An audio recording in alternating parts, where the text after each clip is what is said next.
मानूर मेहनती और काबिल होने के साथ अपने वालिदैन की लाडली बेटी थी और चाहरुम क्लास की तालबा थी, लेकिन ज़हीन के साथ वो इंतहाई शरारती भी थी। अपनी क्लास फेलो और सहेलियों को तंग करना गोया मानूर का पसंदीदा मशगला था।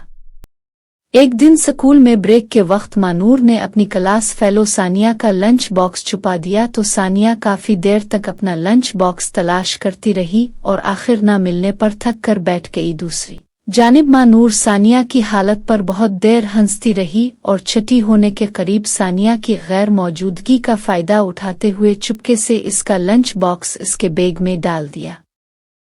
अगले दिन इतवार और बच्चों का पसंदीदा दिन था। बाकी तमाम बच्चों की मानिंद मानूर भी अपनी सहेलियों के हमरा सारा दिन खेल कूद में मगन रही और अपनी शरारतें भी अंजाम देती रही। और फिर शाम को हसब मामूल महल्ले की बच्चियां जो मानूर की हम जमात थीं वो मानूर की उम्मी के पास ट्यूशन पढ़ने आ गईं।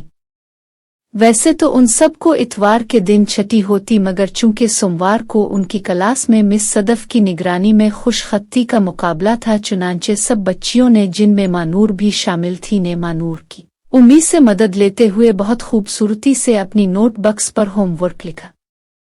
जब सब ने अपनी अपनी नोट बक्स पर लिख लिया तो मानूर की उम्मी के कहने पर एक बच्ची ने उन पांचों बच्चियों की कापियां जमा की और मानूर की उम्मी के सामने रख दी। कापियां चेक करने के बाद मानूर की उम्मी किसी काम से गई तो उम्मी सबको बातों में मशगूल पाकर मानूर ने चुपके से सुर्ख कोरे वाली एक कापी उठाई और अलमारी में रख दी, ये सोचकर कि ये गजाला की कापी है, और खुद खेल कूद में मगन हो गई। अगले दिन मानूर स्कूल गई और बस्ता चेक न किया कि सब अशिया मौजूद हैं कि नहीं। मंसूबे के मुताबिक पहले परेड में मिस सदफ ने तमाम बच्चियों से खुशखत्ती दिखाने को कहा। मानूर की बारी आने पर उसने पूरा बैग छान मारा, मगर उसकी कापी ना मिली तो मिस से इसे बहुत डांट पड़ी। दरअसल गजाला और मानूर की कापी का कोर सुर्ख रंग का था और मानूर ने गलती से अपनी कापी को अलमारी में रख दिया और ये समझ करी गजाला की है। नतीजा ये आया कि मिस को गजाला की लिखाई बहुत अच्छी लगी और इनाम की हकदार भी वो पाई।